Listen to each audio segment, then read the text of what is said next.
Hello नमस्कार दोस्तों। मेरा नाम शुभम है और आज मैं आपको अपने रेलवे एलपी की सिलेक्शन की रियल स्टोरी जो है बताने वाला हूँ। वैसे तो मेरा ये पहला वीडियो है। मैंने कई शॉर्ट डाले हैं वैसे, बट ये मेरी पहली वीडियो है जिसमें मैं अपने फेस को रिवील कर रहा हूँ प्रभु सामने, जिसमें मैं अपना चेहरा दिखा के आपको अपनी स्टोरी बताना चाह रहा हूँ। कोई भी अगर त्रुटि होगी तो अपना छोटा भाई समझ के माफ़ कीजिएगा दोस्तों। तो ये वीडियो खासकर उन लोगों के लिए है जो गिव अप करने वाले हैं। गिव अप, बस अगला कदम उनका गिव अप करना ही है। बहुत दिनों से तैयारी कर रहे हैं, बहुत सालों से तैयारी कर रहे हैं, लेकिन किन्हीं कारणों उनको सिलेक्शन नहीं मिल पा रहा है।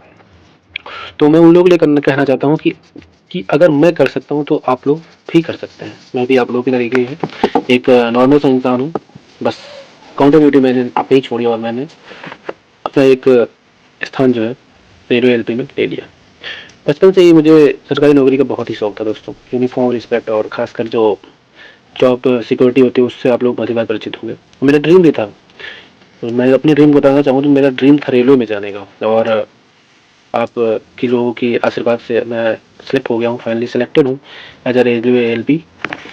मैंने डिप्लोमा किया था इलेक्ट्रिकल इंजीनियरिंग से। और आगे मैं आपको बताऊं तो सबसे पहले मैं बताऊं, जब मैंने अपना डिप्लोमा कंप्लीट किया तो उस टाइम उसी के जस्ट कुछ महीनों के बाद कोरोना आ गया, और कोरोना में 2 साल ऐसे बीत गए कि कुछ पता नहीं चला दोस्तों। फिर मैंने एक प्राइवेट अप्रेंटिसशिप पकड़ा लखनऊ में। वहाँ मैंने किया 6-7 महीने, और साथ ही साथ में तैयारी भी करता था। वहाँ पे मैं दिन में जाता था या रात में जाता था। जब वहाँ से आता था तो मैं रूम पे तैयारी करता था दोस्तों। आप समझ सकते होंगे रूम पे तैयारी करना, रूम पे रह कर तैयारी करना कितनी कितनी ही दिक्कतों वाली बात होती है, और दिक्कतों के साथ कितना काम करना पड़ता है। तो पर लेकिन भगवान को ऐसा मंजूर नहीं था। मैं तैयारी करता रहा, मेरा एसएससी में सिलेक्शन हुआ और मेरी रनिंग थी। और उन्हीं उन्हीं रनिंग के दौरान मुझे कुछ कारणों की वजह से, मेरे क्या कहें, बदकिस्मती कहें या फिर हमारी गलती कहें, जो भी कहें, मुझे एक बहुत बड़ा झटका लग गया। बहुत बड़ा झटका क्या कहते हैं, मेरा पैर जो था वो किन्हीं मेरी लापरवाही की वजह से, किन्हीं कारणों की वजह से वो पैर मेरा फ्रैक्चर हो गया। और कई महीनों तक मैं बेड रेस्ट पे रहा। ना काम ना पढ़ाई। पढ़ाई भी होती थी, बहुत थोड़ी सी होती थी, कुछ खास से उससे समझ सकते हैं बेड पे रह के इंसान क्या ही कर लेगा। उस टाइम बहुत बुरा लगता था। ऐसा लगता था मैं काफ़ी, मेरा ज़िंदगी जो है थम सी गई है दोस्तों। बट मैंने हौसला और मेरा जो जुनून था वो एकदम प्रबल था, और मैंने खुद को मतलब टूटने नहीं दिया। बस लग रहा था मैं टूट जाऊंगा, मेरी आंखों से आंसू निकलते थे दोस्तों। आज भी सोचता हूँ तो मेरी आंखें नम हो जाती हैं।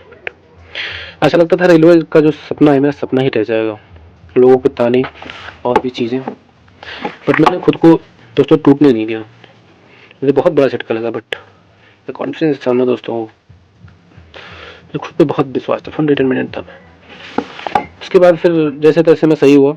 फिर ठीक होने के बाद फिर मैंने 1.5 साल तक, ठीक होने के बाद मुझे ऐसा तो था नहीं कहीं मुझे जॉब तुरंत मिल जाती। मैंने होम ट्यूशन्स पढ़ाए, वैसे भी ट्यूशन पढ़ाए, उससे मैं अपना खर्चा निकालता था दोस्तों। आज भी मैं पढ़ाता हूँ ट्यूशन। तो मैंने 1.5 साल मैंने अपनी पास की चीनी मिल में, वहाँ पे मैंने as a training engineer work किया। और वहाँ पे भी सैलरी बहुत कम थी, और काम बहुत ज़्यादा था। टाइम नहीं मिल पाता था पढ़ने का। दिन भर काम करता था, उसके बाद फिर रात में आके फ्यूचर के बारे में सोचता था तो आँखें नम हो जाती थी दोस्तों। आप लोग भली बात ही समझ रहे होंगे, जो भी तैयारी कर रहे होंगे हमारे दोस्त, हमारे छोटे बड़े भाई बहन। तो यही सब है दोस्तों। उसके बाद फिर मैंने तैयारी जो है नहीं छोड़ी। मैं कंटिन्यू पढ़ता था, कम पढ़ता था, 1 घंटे पढ़ता था, लेकिन पढ़ता जरूर था। कभी कभी अब समझ लीजिए कि मैं वहाँ पे जाता था और घर के आगे पढ़ता था, ट्यूशन भी पढ़ाता था 1-2। और कभी कभी 4-5 घंटे की ही नींद मिल पाती थी। और लोग तो ताने देते ही थे कि तुमसे नहीं होने वाला है, और ये रेलवे या फिर सरकारी नौकरी जो सपना देख रहे हो वो बहुत ही क्या है, बहुत ही टफ है, तुमसे नहीं होगा। लेकिन मैं भी डिसाइड कर चुका था। मैंने खुद को अपने अंदर ही अंदर, मैंने खुद को एकदम, होता नहीं कि मैंने एकदम खुद को फर्म डिटरमिनेट कर लिया था कि दोस्तों मैं लूंगा तो सरकारी नौकरी लूंगा, किसी भी कीमत पे लूंगा, जहां तक मुझसे हो सके मैं वहां तक करूंगा। मैंने अपने हौसले को टूटने दिया दोस्तों, और आखिरकार मैंने लिया सिलेक्शन। रोज मैंने प्रीवियस ईयर के क्वेश्चन सॉल्व किए, मॉक टेस्ट लगाए। उसके बाद फिर हमारा सब्जेक्ट धीरे धीरे इम्प्रूव होता गया। फिर मैंने CBT 1 दिया। फिर CBT 1 के आंसर की के बाद मेरे बहुत अच्छे नंबर आ रहे थे। मैं CBT 2 की तैयारी शुरू कर दी थी। CBT 2 का उसका मैंने आंसर की मिलाया, तो सब कुछ अच्छा था। फिर मैंने साइको की तैयारी की, साइको भी मेरा बहुत अच्छे से हो गया, और दोस्तों फाइनली मैं सेलेक्ट हो गया। और फिर एक दिन आया, मैंने रोल नंबर, बहुत बड़ी चीज़ होती है रोल नंबर PDF में दोस्तों, बहुत बड़ी चीज़ होती है। अगर इंसान तैयारी करता है, बस ये होता है ना कि रोल नंबर जो है उसका PDF में आ जाए, तो वही हुआ। मेरा रोल नंबर चेक किया और मेरा सिलेक्शन हो गया दोस्तों। और उस दिन जो फीलिंग थी ना, बता नहीं सकता हूँ, शब्दों में मैं बयां ही नहीं कर सकता उसको। फिर मेरा जॉइनिंग लेटर आएगा, बस कुछ दिनों की बात है, कुछ दिनों में जॉइनिंग लेटर आ जाएगा, मैं आप लोगों को अपना जॉइनिंग लेटर दिखाऊंगा। और आप समझ सकते हैं फैमिली की खुशी, माँ मम्मी की खुशी, पापा की खुशी, उनको उनको खुश देख कर ना ऐसा लगता है कि मेरी सारी मेहनत, जितनी भी कठिन मेहनत थी, सारी मेहनत जो थी सफल हो गई, एक बार में सफल हो गई दोस्तों। दोस्तों प्रॉब्लम्स हमें लास्ट में ये होंगे, प्रॉब्लम सबकी लाइफ में आती है, पर जो रुकता नहीं है वही जीतता है। रुकना नहीं है आपको, आपको रुकना नहीं है, बस चलते जाना है, चलते जाना है, कचरे तरीके चलना है, चलना है, रुकना नहीं है।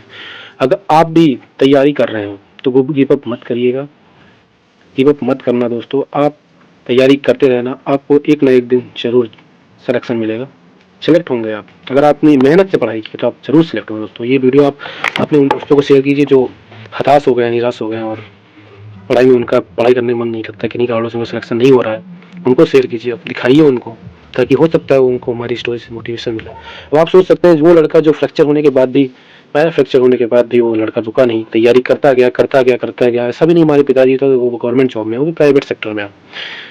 मैं भी गाँव से बिलोंग करता हूँ दोस्तों, और बहुत समस्याएं आती हैं, बस उन समस्याओं को, अगर हम उन समस्याओं के नीचे दब के रह गए तो ये समस्याएं हम पे भारी पड़ जाएंगी, लेकिन हमें समस्याओं पे भारी पड़ना है। तो दोस्तों तैयारी करते रहिए, आगे बढ़ते रहिए। किसी भी चीज़ की आपको क्वेरी हो तो हमारे कॉल कीजिए, हमें कमेंट बॉक्स में आप पूछ सकते हैं। जय हिंद, जय भारत, नमस्कार।